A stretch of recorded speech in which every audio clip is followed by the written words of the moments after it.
The title today is Urban Aquaponics and Community Food Industry Development. Now, I wanted to start out with this slide that I just happened to stick in there about an hour ago. I do a lot of work in urban areas and such, and working with various departments. And I've heard a lot recently about this term called transformation. And about how we want to have to make our urban planning transformational. I found it very interesting, so I took a moment to look and see what it actually meant in the urban planning languages. And after I deciphered a few things, one thing really struck me, and that it meant to reimagine urban food systems where economic activities such as food production are once again embedded into communities. That I found very interesting because that's been something that I've had an interest in for a good part of my aquaculture career. And we'll get into that in just a few moments, but let's move forward. Now, one question, now this is not a talk about technology. Let me put that straight. This is not a talk about technology. It's about talk about how we apply this technology that we call aquaculture. And in Arizona, aquaponics is regulated as a method of aquaculture. So and I've always been an aquaculturist, so no, it's just one of the latest techniques on integrated aquaculture agriculture. But this is a diagram that I teach in my aquaponics class that I teach at Mesa Community College here in Phoenix, or I should say in Mesa, which is a suburb. And I'm trying to give them some concepts of how they can go into business and using aquaponics. And this is a very popular way. I got it off the World Wide Web. You can look this up. It's called the business model canvas. And the first thing on the canvas is the value proposition, and that is, what are you bringing as far as your value? And value comes from the questions that you can answer,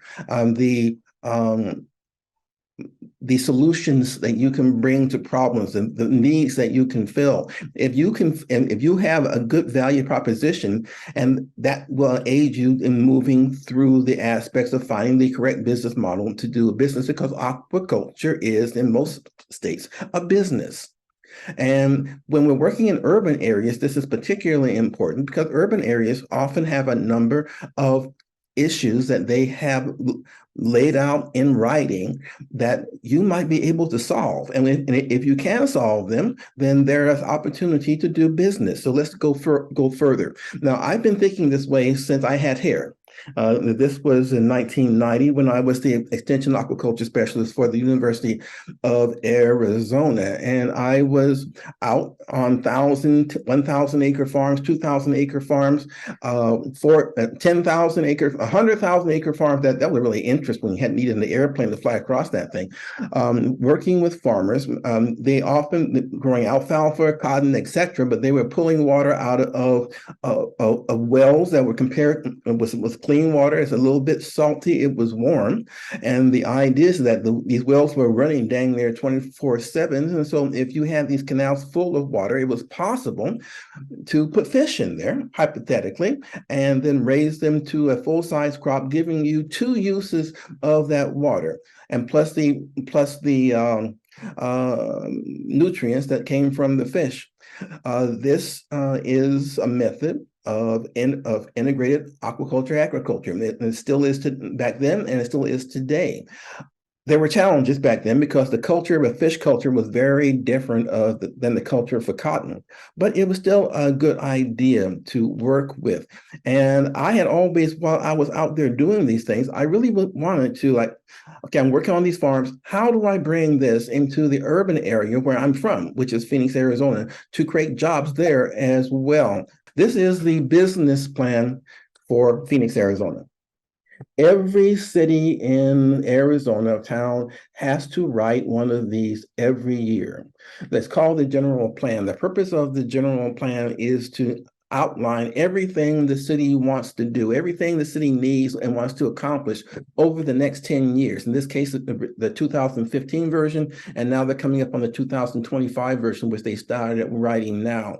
I had the pleasure of being the vice chair of writing this business plan for the city of Phoenix. And in this business plan, we had a lot in there on urban agriculture, because and it wasn't just me pushing for it, but the city and the city leaders had determined that urban agriculture, that having a strong food system was important for our residents.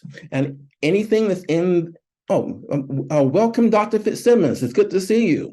Kevin is from the University of Arizona also, and we know each other quite well. So thank you, Kevin, for coming in. Where am I? Well, anyway, anything that's in the general plan, the city wants to see happen. And so here is part of the effort that we put forward on what are our needs as far as local food systems. And from the authorization in the general plan, we created the 2050, should say the city of Phoenix, not we, the city of Phoenix, created the 2050 environmental sustainability goals.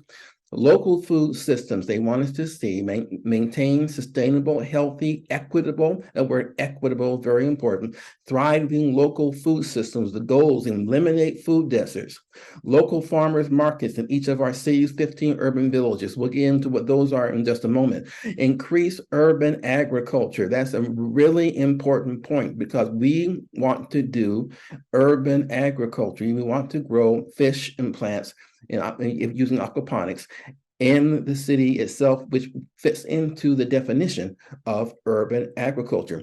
We want to adopt zoning, land use guidelines, and other policies to improve the food system.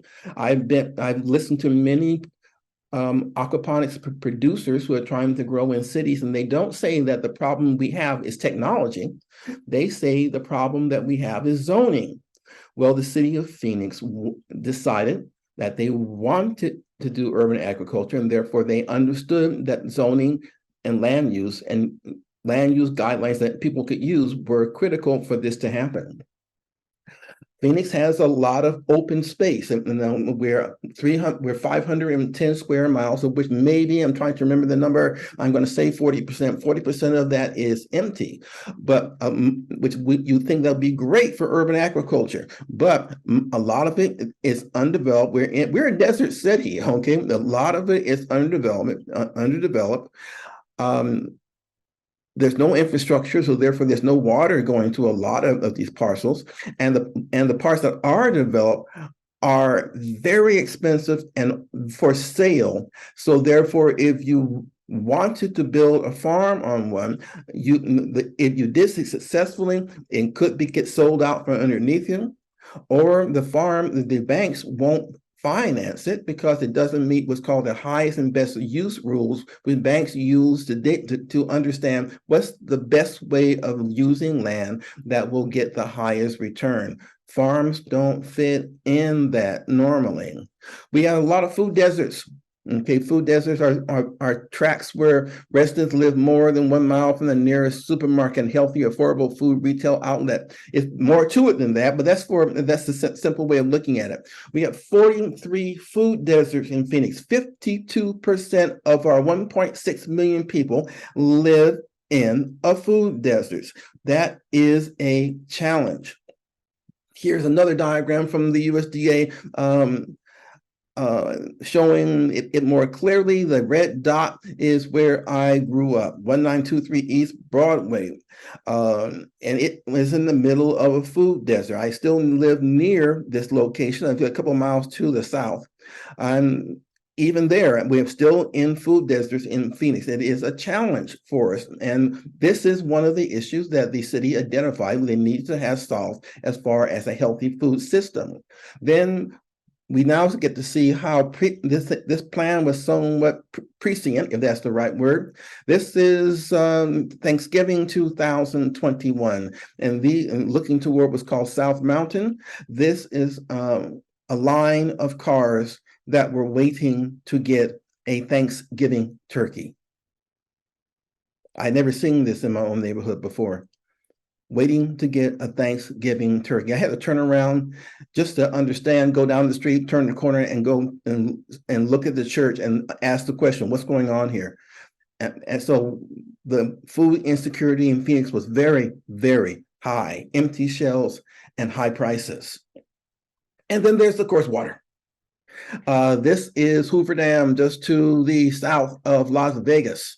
To the left, you have Nevada. To the right, you have Arizona. And in the middle, you have the dam and that huge bathtub ring. Water in these lakes is governed by how high is the surface above sea level. And this water got down to the level dictated by law. I think it 1075 or 1074 feet above sea level, where the shortage definitions kick in, and they have declaring an actual water shortage. And so we are short in water, and water use regulations are now being written and kicking in on how we manage our water from now on until, if and ever, the river recovers. So with all of those thoughts, is there an opportunity for aquaculture? One of the things I've been very concerned with over time, particularly going to WAS meetings, is how can we increase aquaculture? How can we grow aquaculture? Is there an opportunity for aquaculture to provide solutions for any of these needs that the city has identified that it has? Now, I'm going to focus, and I'm not going to go through every opportunity that's there, but one of the big ones that showed up almost immediately was vertical farms.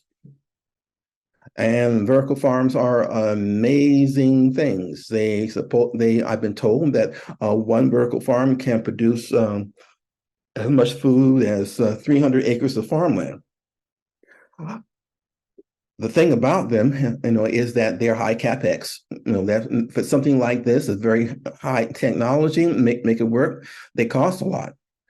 And they also, at least the initial version, I understand later versions are working on this, they focused on certain high value food types, such as lettuce, as an example. Some were hydroponics, some were aquaponics, but they all had the same issue. And so they are looking at building these in Phoenix, to address their urban farming needs. But is there something else? I've always been focused on how can we embed food production back into the communities. These are very concentrated sources of food production, but also, is there another market? Is there another opportunity where we can have a different way of producing food so that it's re-embedded back into communities as far as them growing food for the community or beyond? And for that, we're going to need a different technology that's more accessible. So the thing doesn't want to boom. There we go. Then we come to the thoughts of this particular professor. Is Dr. Clayton Christensen. He's gone now. Would love to have met him, from Harvard University. He was the one who came up with the concept of disruptive innovation. I don't know if how many have read that concept, but it's very cool in business schools. And please take a read of that. And what he basically discovered was that often companies will grow and grow and grow, and as they grow, they lose their focus. They begin to focus on other markets than the original ones that they have, leaving those original markets behind, and there's opportunity for people to come in and fill those. Along with that concept, there's something called catalytic innovation that says that when you do offer these simpler opportunities, it makes it possible for other people who have other levels of resources to take part in this, and that makes social change. In fact, it's a very interesting paper. I do encourage you to read it, Disruptive Innovation for Social Change. Many of us have already taken part in these concepts. He didn't invent it, but he did characterize it. And those are the community colleges. The large universities are doing their job. They're doing their job excellently. But in doing so, the prices have gone up, and there are people who want to go to college who simply can't afford to go to large colleges at times. But the junior colleges have now allowed themselves to be a stepping stone. They offer excellent courses and a stepping stone to one day maybe go to the 4-year college or get a 2-year degree and then move on from there. But that is a perfect example of catalytic innovation. So my thoughts, and just for our thoughts right here, what would happen if we were to downscale a vertical farm and put it in people's backyards? Now, that's just, no, that's not exactly accurate, but it gives you a vision of what we're going to be talking about now for the next few days. So a few years ago, when we were thinking about this, we noticed that there were these splash pools all around town. We were trying to find a cheaper way of doing aquaponics, building aquaponics. And we saw these splash pools around town, often filled with green water, growing mosquitoes instead of food. So wouldn't it be cool to turn them into food production systems? They'll transform them, modify them. And we now know, in my humble opinion, that we know enough about the aquaponics to design to meet the need, not fit the need to meet the design. That is, we can design aquaponics. We know all the principles. The principles don't change, but we can change how we apply them, okay, so that they can better meet the needs of the application that we want to put them at. Okay, in this case, for urban areas. And the concept that we use is called design thinking. This is a paper that was published in Aquaculture magazine. Is available on my website. You can go look it out. But this is the process that we used, and we basically reimagined aquaponics so that we could grow food in these splash pools. And as you see by this photograph, it actually worked quite well. And that this was taken. Thank you. This was taken back in 2015 or something like that. And we've learned some things since then, such as the vinyl pools are not food safe, and so we had to put new liners inside of them, et cetera, et cetera. Also, we learned that the circular design is not particularly space efficient. And so we moved to the rectangular design, which is space efficient and works just as well as the circular design. Now, I can go into the design concepts, but I'm not going to do that in this particular talk.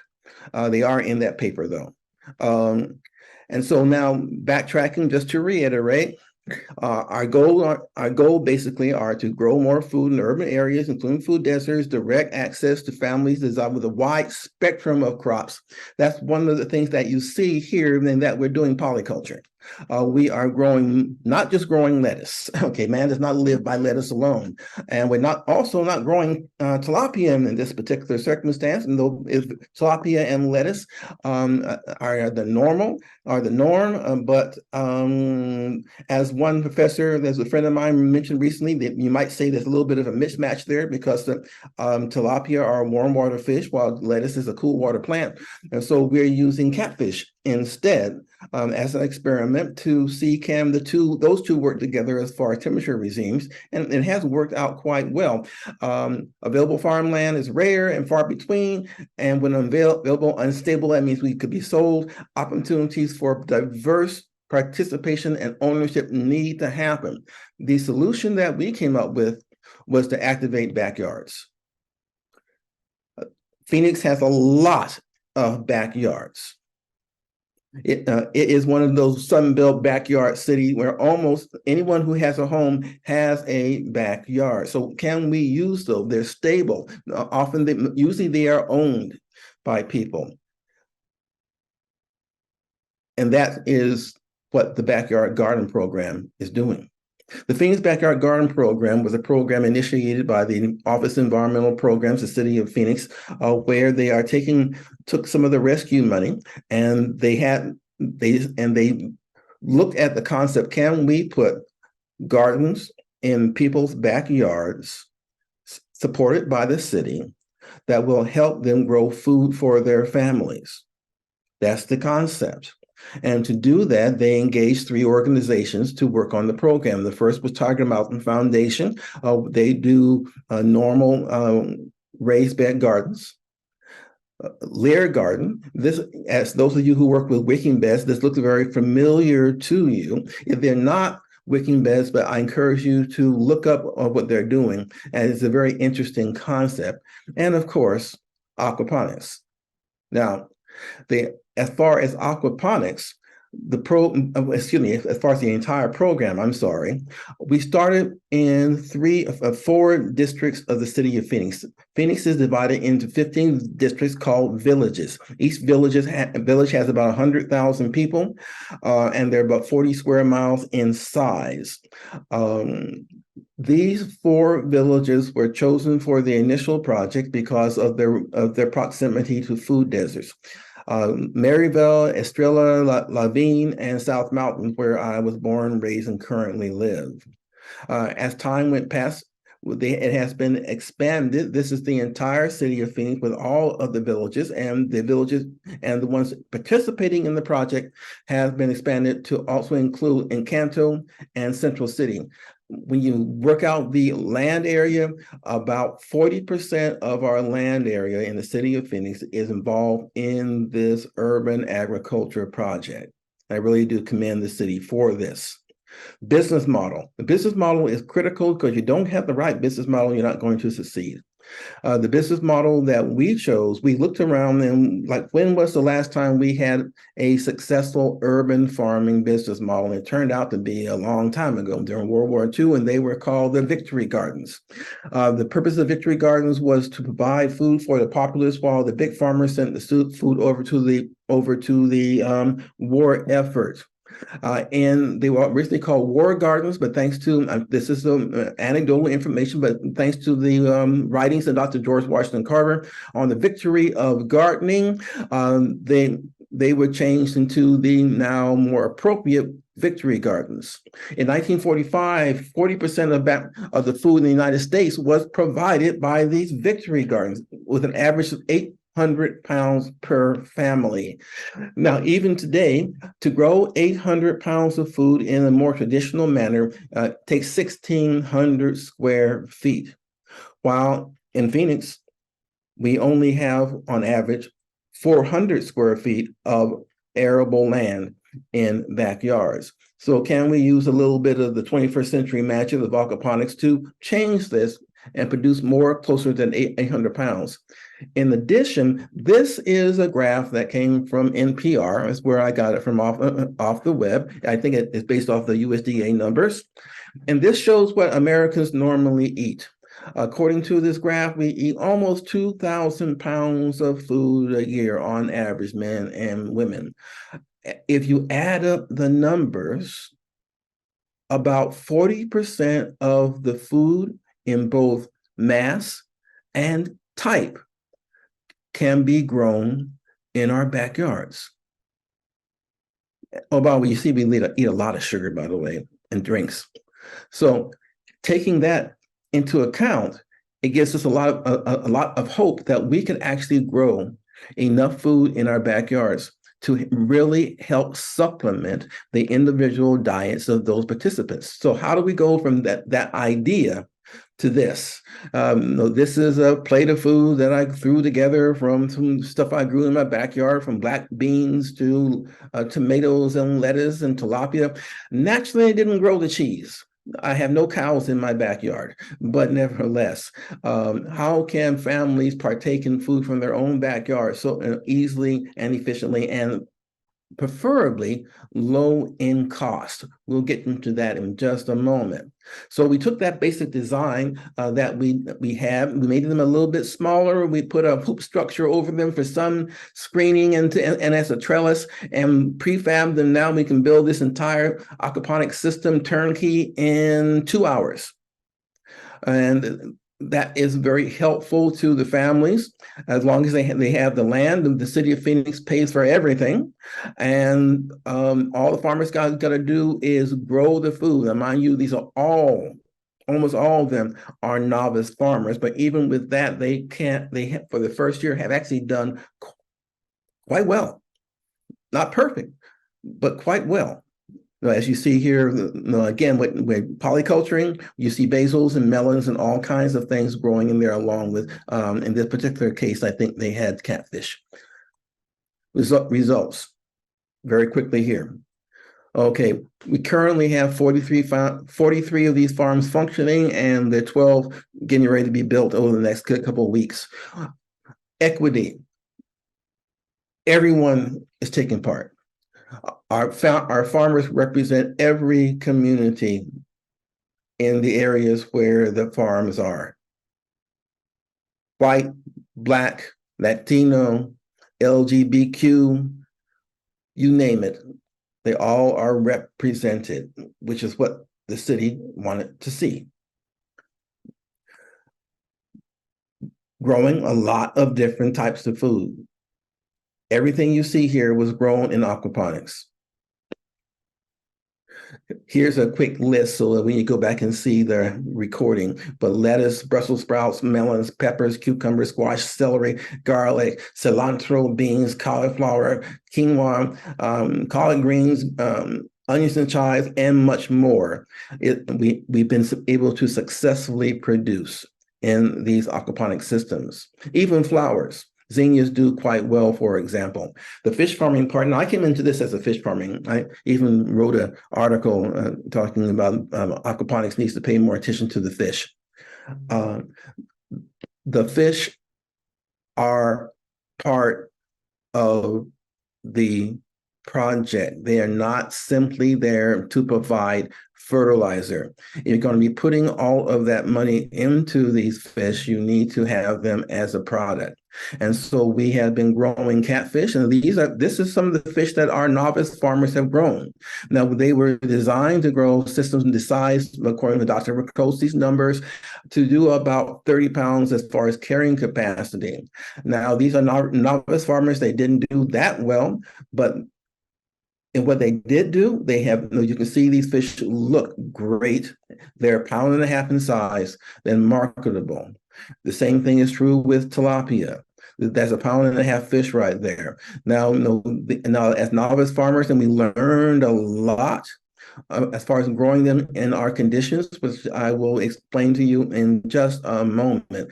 But here's one more important thing. Okay, the fish in this case were channel catfish. We also used a tilapia hybrid.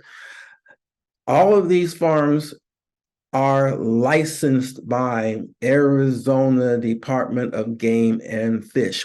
Every last one of them. In other words, they are all licensed for fish culture. We are successfully making more fish farms, which is great. And that has amazing implications in the future.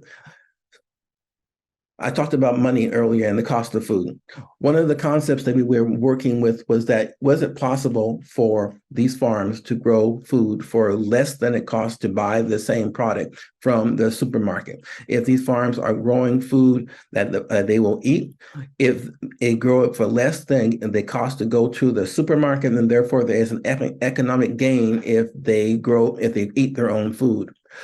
We found, and we actually sent this paper by a friend of mine, suggesting that, and this is from agronomy, I think it was in 2019, but this was in Spain, showing that it was possible. It was possible to do this. Now we are looking to see what we have to do as far as how we manage these farms to achieve the same results. New crops, macrobrachium. Now, we all know how difficult macrobrachium are. I did my dissertations on these wonders. It was an egg to plate study in Arizona. I've been working on them for a while. And one thing that I really wanted to do to explore how we could add macrobrachium to these farming systems. We put them into aquaponics at Mesa Community College once, and they did well, but they ate all the roots. So is there another way of doing that? And we actually, we got an urban farming grant to explore putting macrobrachium into the systems, and we're going to see what happens with that work. We need more fish. Catfish and tilapia are not enough. We need a cool water panfish. This is a bluegill, believe it or not. And it's thinking about 3 or 4 pounds. It takes a long time to get a bluegill up to this size. But we need these fish for our aquaponics because there are people who can't eat catfish. and tilapia are limited to warm water only. And so we need a cool water scaled panfish. I'm hoping that by saying this, there'll be those who have some leads on this information. But this is something that we're looking at. I'm looking forward to talking to some universities who are working in this area, and maybe this can be accomplished. If it hasn't already, there might already be stocks available. I simply don't know about as of yet. Co-ops. If you're going to have a whole lot of farms, you should have a co-op. This is a way that farmers have been using for a century to grow more crop, to reduce their costs, and reduce the prices of the crops that they grow. Is it possible to set up co-ops? We don't know, but there are programs that our farmers are being involved in, that they're exploring this possibility. Education in schools.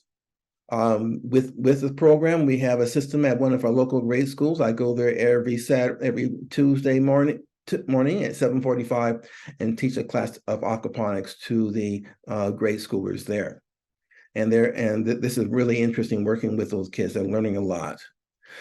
Culinary. If you're going to be growing a lot of food, you have to know how to preserve it besides putting it into your refrigerator. You also have to know how to store the food. This is in my home. Is this a basement? This is a room in that basement my wife has set up.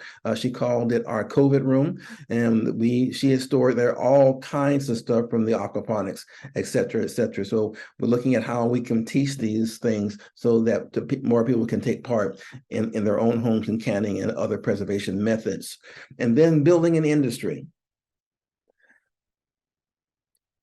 One thing that was really difficult in this program was sourcing the fish. And not surprised at that, because Phoenix is not a normal place where you would think that you would need to have fingerling catfish or fingerling tilapia as an example. But all of these other things you see in this photograph, this came from a slide online by White, and I can't pronounce the last name, but forgive me. But all of these things are needed for one successful farm. If you're growing it out, you need to have someone who supplies the raw material and the feed and the broodstock and the broodstock who's going to run the hatchery and the nursery. And this is both plants and animals. You need someone who's going to do the basic processing, value adding, and wholesale distribution. This is an industry, and our villages are large enough so that there could be community-based industries, just like you see there in these what we call villages. They would be, or you can, of course, vertically integrate and combine certain parts. But the opportunities for an industry to be started is tremendous, because whether or not you vertically integrate, you need all this stuff anyway.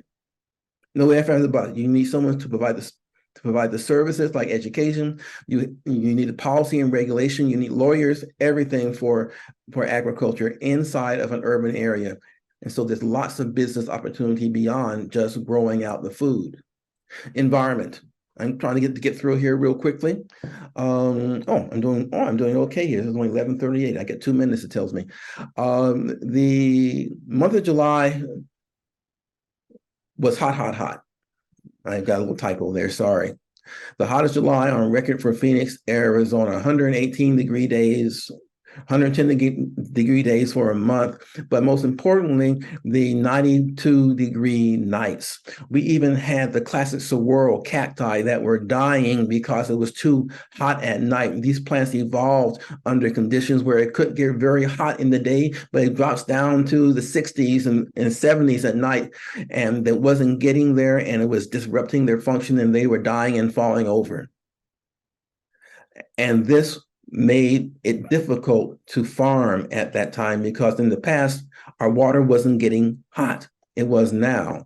And that gave us some problems as far as the catfish culture, because we think that their immune systems were being affected by water in the range of 92 degrees, because we saw some lesions forming on the fish and we couldn't quite determine what they were.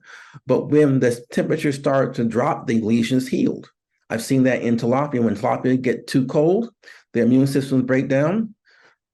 And when it warms up again, they can recover. So this is that hypothesis I'm looking forward to testing. Then we have dust storms.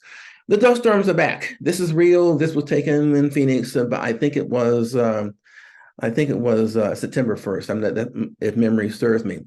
This is what I saw out, and I didn't take this picture, but I saw this coming in. These were present when I was a child in Phoenix. Now they're back, and they do leave a mess. And we hit by hurricane speed winds. They do a lot of damage. How do you farm in 118-degree heat? This was designed for 110 degrees, maybe 118 degrees for a couple of days. Our farmers are now putting these thicker shade screens on. This one here is about 70%, and it has helped them tremendously as far as shading and sustaining their plants. Again, there's an awful lot in that I'm going through here. We're also looking at different kinds of plants that we can grow that do better in the heat, including some kind of hot water leafy greens. Hard water was a huge problem. Our water is full of calcium. The calcium concentrates in the water. It slows plant growth and it clogs the air stones. And it's very difficult to get away from this problem. This is the chemical that causes a scale in your showers. We also have sodium and magnesium salts. So it's a challenge that we're working with to see what the solutions are. And finally, IPM. Integrated pest management. And normally when you think about integrated pest management, when you think about cabbage loopers and hornworms, we're thinking about javelina. One of our farmers had a herd of these come to his farm and eat his vegetables. So we have to deal with all kinds of things when we're looking at integrated pest management. One last thing, I think the last of the slides, in that we are going to have a great deal of fish waste, maybe about a gallon a month. We decided to put it on a tree. So everyone is being given the tree. We wanted to have fruit cocktail trees that had a variety of fruit available. They weren't available because of the heat. But we got normal citrus trees of mandarins and oranges and lemons and such. And these farmers getting a tree because trees just dump food on you. And so since you're going to be having a lot of concentrated fish poop, just put it on the trees. And that it might be a viable solution. We're now having the fish waste analyzed in order to see what the value of it is as a fertilizer.